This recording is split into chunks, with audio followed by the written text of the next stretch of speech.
Assalomu alaykum, hurmatli ijtimoiy tarmoq foydalanuvchilari. Mana yana kanalimga qisqa videolarni joylab borishni boshladim. O'zim bundan oldingi videolarimda aytganimdek, bu kanalimni o'zimga shu ijtimoiy tarmoqlardan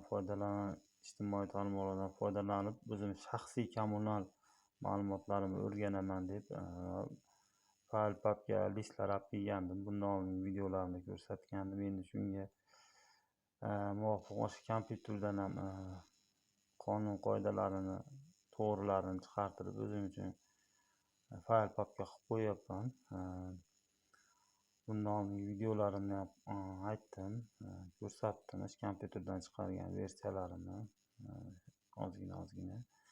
Endi shulardan yana biri, masalan, o'zimni bu shaxsiy, mana aytyapman, xonadonimni gaz ta'minoti bo'yicha o'zim o'rganyapman. O'zimning shaxsiy bu xonadonimni, birovniki emas, shaxsiy xonadonimniki. Shularni ham qatorida qonun qoidalari orasida biron bir huquqbuzarlikni aniqlash uchun shunaqa punktlar ham bor ekan. Endi o'qiyapman, bu qanchalik to'g'ri, lekin shu ijtimoiy tarmoqda berilgan joylari bor ekan. Masalan, hisoblagichda oladigan bo'lsak, uni laboratoriya ekspertizasi degan joylari bor ekan. Laboratoriya ekspertiza xulosasi. Chunki uni yechib olib borib, yechganda ham admin polietilen o'sha qoplarga, qoplar polietilen paketga solib, uni plombasi rasmiylashtirilib, uni olib borguncha ham agar iste'molchi xohlasa birlab borib, u ekspertiza xulosasi chiqqandan keyin uni keyin biron bir xulosa berilishi kerak ekan. Ularni ham o'zim uchun shaxsiy ma'lumotim uchun o'rganib qo'yyapman. Endi bu qanchalik to'g'ri deb o'ylashim uchun, chunki bu ham ijtimoiy tarmoqlarda berilgan ma'lumot. Eski ma'lumot emas ekan, yangi ma'lumotlar. Chunki har bir qilingan ishda o'zi to'g'ri laboratoriya ekspertiza xulosasi bo'lishi kerak. Bunda ham xuddi shunaqa narsalar bor ekan. Aytganimdek, o'sha yechilayotgan paytda ham har bitta narsani, raqamlarini, shu plombalarini hamma yo'g'ini yechib olib, yechib olgandan keyin ham hisoblagichda adminniy polietilen qopga, idishga, shu paketga solib, uni muhrlab, u muhr faqat laboratoriyada ochilib, laboratoriyada ochilgan, masalan, laboratoriyagacha ham iste'molchi xohlasa birga borishi mumkin ekan. Buni mana o'zim uchun ma'lumot shu joylarni ham o'qib kompyuterdan chiqarib fayl papkamga qo'shib qo'yyapman. Endi o'zim uchun kerakli ma'lumot bu o'zimni shaxsiy xonadonimni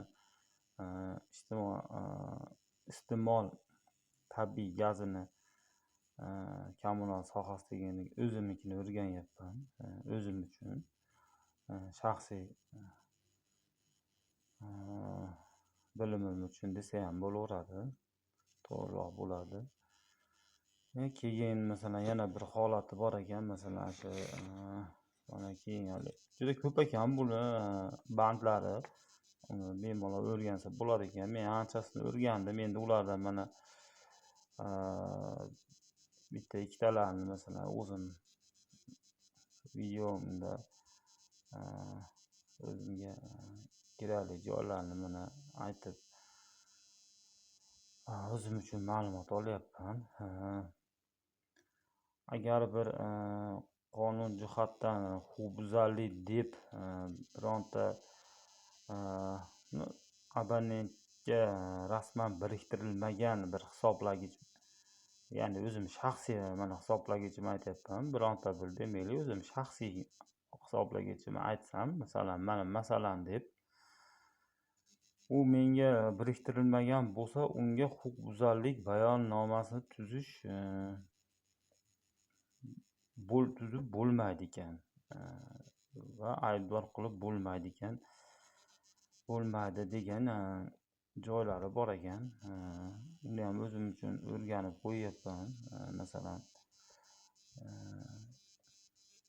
fayl papkamga chiqartirib, mana shularni ham solib qo'yyapman. Chunki o'zi yuridik jihatdan o'ylaganda ham, bir qonuniy yuridik jihatdan o'ylaganda ham u to'g'ri, shaxsga tegishli bo'lmagan endi narsa desak ham bo'laveradi. Narsaga javobgarlik ham yuridik jihatdan, masalan, uni hech qanday bayon yoki aybdor qilib biron narsa tuzib bo'lmaydi degan joylari bor ekan. Shuning uchun o'qib uni ham o'zim uchun bilimimni oshirishim uchun listga chiqarib o'zimni fayl papkamga qo'shib qo'ydim. Men bundan o'rganayotganimdan juda xursandman. Baribir olamizmi yo'qmizmi kommunal sohalariga endi har kuni desa ham bo'laveradi, o'zimiz kommunal sohalariga har kuni ishimiz tushadi. Men mana o'zimni shaxsiy xonadonimnikini aytdim. Men shaxsiy xonadonimnikini o'rganyapman dedim. Bu o'zimni shaxsiy bunday aytganda narsam, ma'lumotlarim. Bunga men o'zim bemalol fikr bildira olmayman. Chunki o'zimniki bu, birovniki emas. Endi o'rganib borish bu har bir fuqaroning xohishi. Masalan, o'zim o'rganib boryapman. Men uchun kelajakda masalan foydali bo'lar deb o'ylayman. Hammaga katta rahmat.